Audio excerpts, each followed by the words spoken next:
The sole purpose of this video is to provide a basic overview and orientation of your new apparatus. This video is not intended to act as or replace individualized driver-operator training.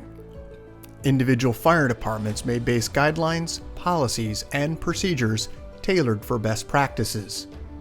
Pierce Manufacturing and Hughes Fire Equipment representatives are not liable for injuries caused from acts resulting from actions inconsistent with the information provided within this video and/or accompanying manuals. Refer to the Operation and Maintenance Manual for complete details relating to the components and features of this apparatus. Only trained personnel should operate this vehicle or perform maintenance. You are responsible for learning how to operate this fire apparatus under all conditions without having to refer to the manual while operating at an emergency incident. This video will discuss types of warnings and caution labels. It is your responsibility to locate and identify each of the labels and understand the importance and associated hazards. Warning labels will point out procedure that must be taken or action that must be avoided to guard against the possibility of serious injury or death. Caution labels will advise you that there is a risk of damage to property if certain precautions are not followed. Continuous training, reviewing of operation and service manuals, developing good standardized practices will assist driver operators with a more complete understanding of the components and operation of this fire apparatus. As the driver operator of this vehicle, you are responsible for understanding the function of each component of the apparatus, maintaining control of the fire apparatus at all times while in operation. Make operational and functional changes while operating at an emergency without having to read operator's instructions or safety warning labels. Operate manual override and emergency shutdown procedures immediately if a component fails to operate properly. Components location may vary with each Pierce fire apparatus. Review the exact location of each component prior to operation. Major inconsistencies between your vehicle and the information contained in this video should be directed to your sales representative. Safe operation of any vehicle is the responsibility of the driver operator. You must learn the location and function of all controls, switches, gauges, valves, inlets, and discharges. Due to a higher center of gravity, heavy trucks have a significantly higher rollover tendency than other types of vehicles. To reduce the risk of rollover, avoid making sharp turns, excessive speed, and avoid abrupt maneuvers. In the event of a rollover crash, an unbelted person is significantly more likely to become injured or die than a person wearing a seatbelt. In the event of a crash, unbuckled occupants can also become a hazard to other occupants, as they may be thrown around inside the cab. Seatbelts are required while in operation. Please refer to your warranty certificates for details and information enclosed in your manuals. Customer-installed equipment must be mounted to withstand road travel and comply with NFPA 1901. Modifications such as drilling holes or welding to structural frame components of the chassis are not permitted. Contact Pierce for instruction and review of non-structural sheet metal or other dissimilar metals for modification. Follow the radio installation guide for further assistance on installing or mounting electronics. Before placing your new apparatus into service, perform a primary inspection of key components of the apparatus, including all fluid levels, anti-lock braking systems, electronic stability control, and automatic traction control. Weigh your apparatus to ensure that it conforms to axle and brake ratings. Never exceed the gross axle rating printed on the label inside the cab. Exceeding these ratings could lead to reduced component life, personal injury, or death. Review the use of auxiliary braking systems, compression brake, exhaust brake, electronic retarder, and hydraulic retarder. Before placing the apparatus in service, refer to the operational maintenance manuals. Information on the operation and maintenance functions for the components such as the pump, pressure governor, and foam systems, along with other options, is provided in either the Pierce manuals and/or other manufacturer support information delivered with the apparatus. If you need more information, please contact Hughes Fire Equipment. Congratulations, North Lincoln Fire and Rescue District 1, Oregon, on your new Pierce fire apparatus, job number 35909. Please utilize this 5-digit job number when referencing your apparatus with Hughes Fire Equipment and Pierce Manufacturing. We'll get started on a brief orientation. Let's start just under the front bumper where you'll find your two nozzles. These are your front bumper sprays, right and left side. As we move just inside that location, you'll find your tow hooks located on the right and left side of the frame rail. These are open-ended tow hooks. Let's move on to the face of the bumper where you'll find your electronic siren and PA speaker. As we move around to the side of the bumper extension, it's where you'll find a side-facing emergency warning light on the passenger and driver side. As we move to the top section, D-handle gains us access into the front hose load, 1.5" discharge swivel located in the tray. As we move to the grill, you'll find forward-facing emergency warning lights in the lower section. Moving now to the headlight structure, housing low and high beam headlights and turn indicator. As we move down to the wheel, you'll find Goodyear tire and steel wheels. Moving now back up onto the hood area, you'll find your air inlet and also a turn indicator marker light. Let's move around to the driver's side step area where you'll find your fill location for your DEF tank. It's the blue cap. As we move around to the silver cap, this is your ultra low sulfur diesel fill. As we move underneath the step area, you'll find perimeter lighting. As we move just underneath the step area, you'll also find step lighting. And now let's move inside the cab area. Let's start first with the door panel. Affixed to the door panel, safety and warning placards, in addition with a manual window control, door locks, and latch. Let's move up to the very top section of the door panel where you'll find a black placard. This happens to be the height, length, and gross vehicle weight rating of your vehicle, and also 5-digit job number. Also mirror control. As we move to the base of the seat, you'll find the master battery switch, quarter turn. It is the red knob. You'll also find when plugged into Shoreline Power, the battery voltage indicator will illuminate. And then also this yellow placard, which we'll talk about that in just a few minutes. Let's take a look at a close-up.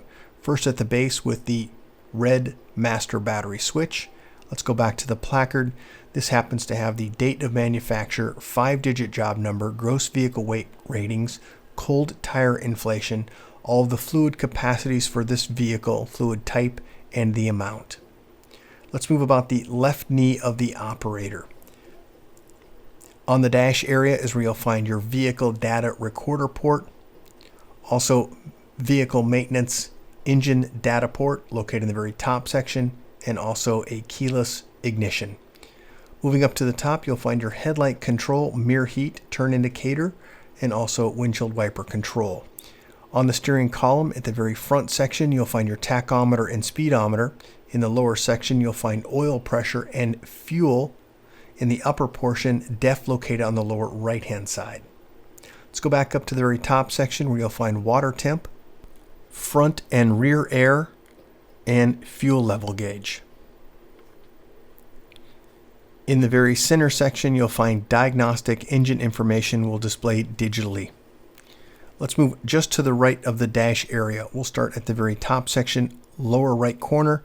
This is going to be the menu function, allowing you to scroll through that digital menu function in the very center of the dash. Four-way flashers located at the very top. We also have diff lock, regen, and air conditioning control underneath that. To the very far right, you'll find your AM/FM stereo. Moving further to the upper right-hand corner, you'll find the air filter indicator. This is for your engine air filter. Power for 12-volt barrel style and also USB on the right and left side. And then the yellow diamond, which is your pull to apply your system parking brake and push to release air brakes. As we move down, you'll find the control module for your bumper sweeps. Quick view here at the top set of switches. We have emergency warning lights, high idle switch and an OK to indicate on the high idle switch. We also have perimeter lighting and flood lighting, and then all of our driver's side, passenger side, front and rear sweeps. As we move to the very far right, you'll find your Pto Shift. This is for your pump transmission. There are 3 green indicators: PTO engaged, OK to pump, and OK to pump and roll. Just a close-up here of those switches, a little bit more accessible as far as its visual. As we move just to the right of this location, we do have a digital readout for pump pressure, and then also a water level gauge indicator. Siren control and PA control. At the very top section, you'll find your traffic advisor, additional storage location for resources. Looking overhead, you'll find in the front section your backup camera monitor. Just above that, you'll find your seatbelt monitor information, red indicating that someone is in the seat and not belted, green indicating they are in the seat and belted. Also, do not move your apparatus. You may have a compartment door open or ajar. Let's go ahead and move exterior now, just to the rear cab area, driver's side, where you'll find your booster line. The cutout here is the location for your manual tool for the rewind. Also a push button for electric rewind. Airline inlet at the very top section. Auto eject plug for your shoreline inlet just beneath that. Let's go ahead and take a look at some close-ups. Once again, this is the cutout location where you would insert the tool in case you had a motor failure on the electric motor. Moving now to the right, airline inlet, auto eject. Let's move further to the right to the pump panel. At the very bottom section, lower right, you'll find a step which gains access to the fold-down steps on the right side. Let's go ahead and move up now to the pump panel area. We'll start at the very bottom section. Starting at the left side, you'll find the minimum operation maintenance placard located at the very top section. Just down from that, you'll find the 2.5-inch auxiliary female inlet locally controlled via a ball valve. Moving to the right, your wattress placard indicating the type of pump capacity. And as we move further, lift and turn latch will gain you access behind the pump panel to the rear section. This is where your foam information is located. Also, all of our color-coded and labeled discharge drains. Let's go ahead and take a look at the very top section. This is your Pierce American Flag Eagle. This is your large diameter pump inlet. Once again, this is going to be your foam section. You have a selector and then also a foam drain at the very top section. Let's take a look at some close-ups of those things we just talked about. First, starting with the minimum operation maintenance schedule. Just down from that, the 2.5-inch auxiliary inlet, 1,250 GPM pump, all of our color-coded and labeled discharge drains.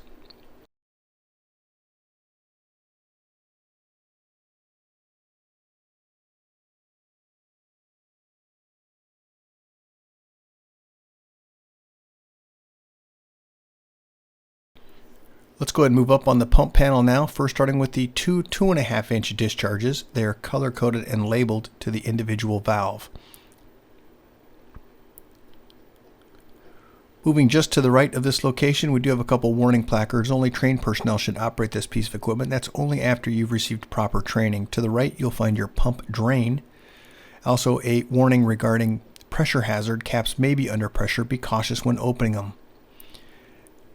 These are the two 2.5-inch discharge we previously mentioned, and then these are going to be your number 1, number 2, and number 3 passenger side and discharges for the driver's side. As we move up, you'll find your Foam Pro operating instructions are on the placard and also its system specification just to the left. You do have a low foam level indicator. It is a LED indicator that will illuminate indicating low foam. As we move to the right, you're going to find your engine cooler. It's a twist, not a pull. Just to the right, your fire pump primer instructions on the fire pump primer for best practices, at least 1,000 RPMs while priming. To the right, you'll find your tank to pump. Let's go ahead and move up onto the pump panel, identify a few more items. First, starting with your reel blowout. This is going to be a rotate reel discharge, and then also your tank fill and recirculating line. There's also on the far right-hand side a water tank level indicator. It's the blue face placard indicating full, 3/4, half, quarter, and refill. Let's move further up onto the pump panel. Let's identify a few more items. First, warning, always climb on the vehicle, face the vehicle while climbing onto it. Also, entanglement hazard. Because of those lines coming from aloft, there is the possibility of entanglement. Let's go ahead and take a look to the top section here where we'll find the pressure throttle governor. The very top section, if illuminated, would be a check engine light, would be yellow in color. In the very center, you'll find a digital readout for the RPM of the vehicle, and then engine RPM. And then to the right, you'll find a stop engine. If illuminated, this would be red in color. As we move down on the pressure throttle governor, you'll find a menu which is orange, allowing you to scroll through the various menu functions, tally information regarding engine information for diagnostics, silence button, which allows you to silence the audible alarm that may be sounding. You have your option of either pressure mode or RPM mode, or there's 2 buttons on the left. Also, digital readout in the very center section. When your pump is properly engaged, you'll identify the throttle ready indicator light will be illuminating. And just beneath that, you'll find the green preset button, allow you to preset either pressure or throttle positions. Just to the right, you're going to find a audible speaker, and then also just down at the very bottom section, right to increase the throttle, left to decrease, and then push in the center for idle. Let's move further to the right where you'll find your driver's rear discharge, water and foam capable, and then also a switch panel indicating panel lights, and also an indicator for a green OK to pump indicator. As we move to the very top, you'll find your master intake, master discharge gauges. Just between the 2 of those is you're going to find the test gauge ports for vacuum and pressure.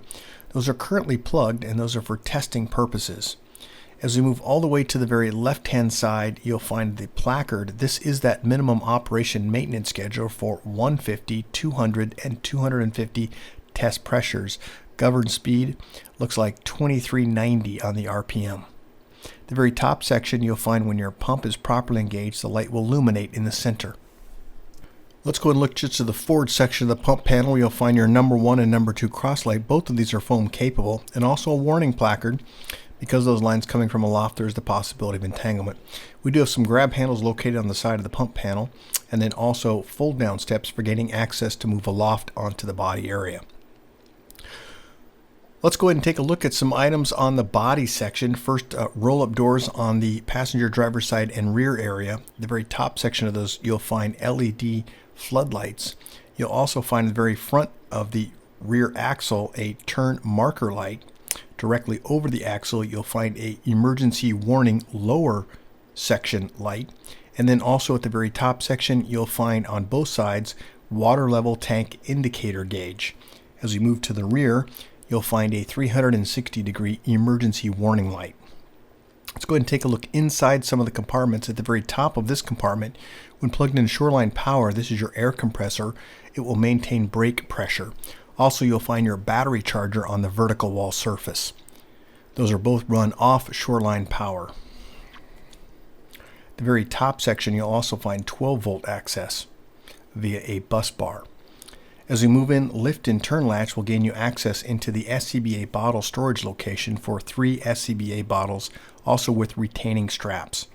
As we move once again directly over the rear axle, side-facing emergency warning light. Then moving downward, you'll find your Goodyear tire and steel wheel.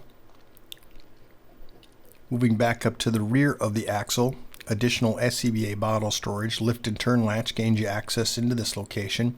This has 3 Scba bottle location and also retaining strap. Moving around to the rear of the axle, you'll find mud flaps. Moving up to the center compartment, roll-up compartment door, LED lighting, and then also a pegboard on the rear wall. Moving overhead, once again, water tank level indicator and also the side-facing floodlight. As we move to the rear, side-facing floodlight and emergency warning light at the very top section. As we move into the next compartment, adjustable shelves, LED lighting. This is a through compartment. Also, you do have when plugged into shoreline power, this becomes active. Let's move around to the rear of the apparatus. We'll start down at the lower left and right side. It's where you'll find the rear spray. This is controlled from within inside the cab. Also a pull-out drop-down step on both passenger and driver side.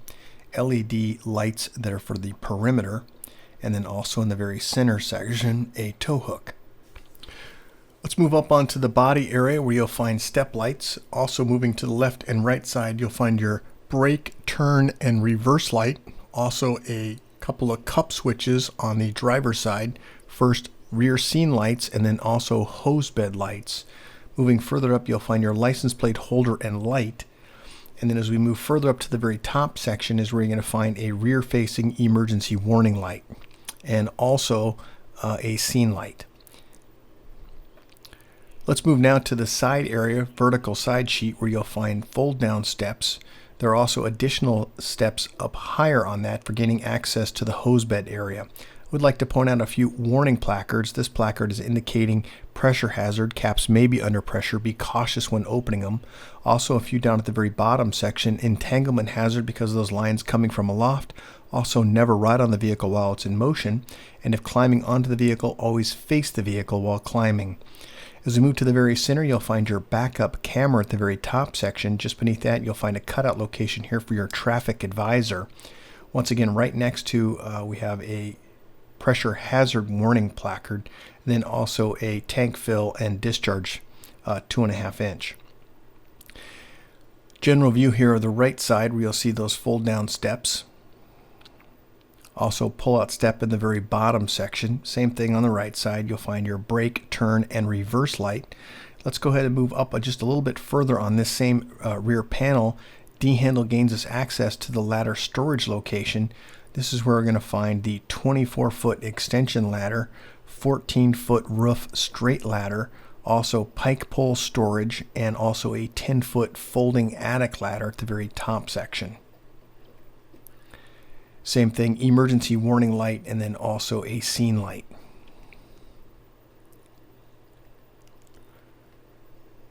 Rigid hose storage location for your drafting tubes. As we move around now to the passenger side, we'll move through those compartments. Same configuration and layout as we have on the driver as we do on the passenger side. At the top, emergency warning light and side-facing flood.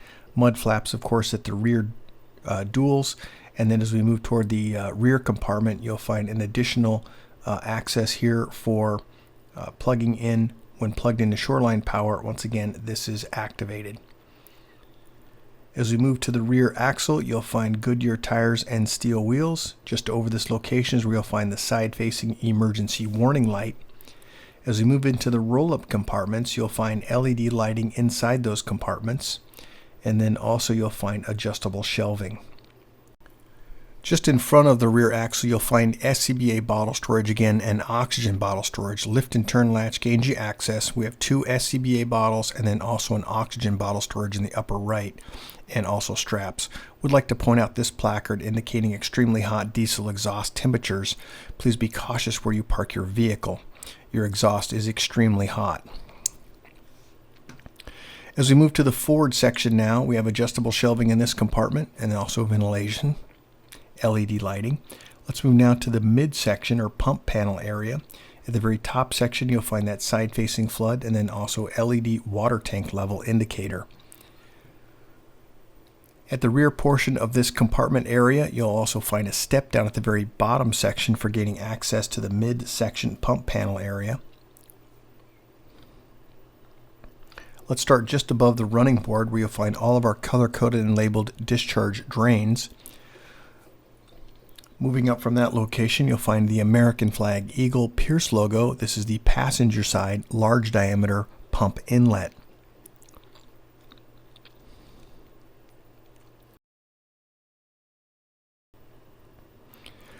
As we move just to the left of this intake, you'll find a pan door. This will gain access behind the pump panel.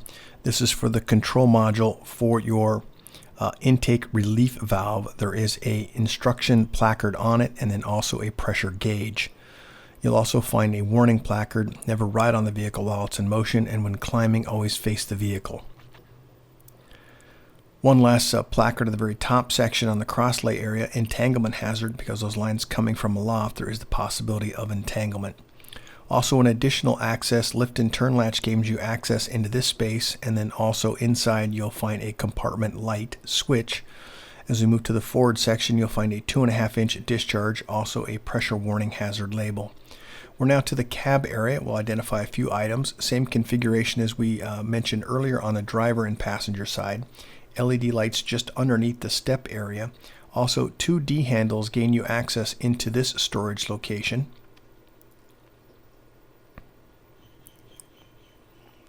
And then just as we move to the very top section of the step area, you'll find additional cab lighting for those steps. Moving to the right side mirror, you have a flat and convex mirror. Just beneath this area at the fender rear is where you'll find the release mechanism to gain access into the hood area. Also a placard indicating remove the turret prior to lifting. You will strike that turret on the front with the front hood area. As we move to the top of the fender, turn indicator and air inlet, headlight structure housing low and high beam headlights, turn indicator marker. This is the location of your turret, although it's not currently mounted. And also side facing emergency warning light on the bumper extension. Congratulations, North Lincoln Fire and Rescue District 1, Oregon, on your new Pierce Fire apparatus.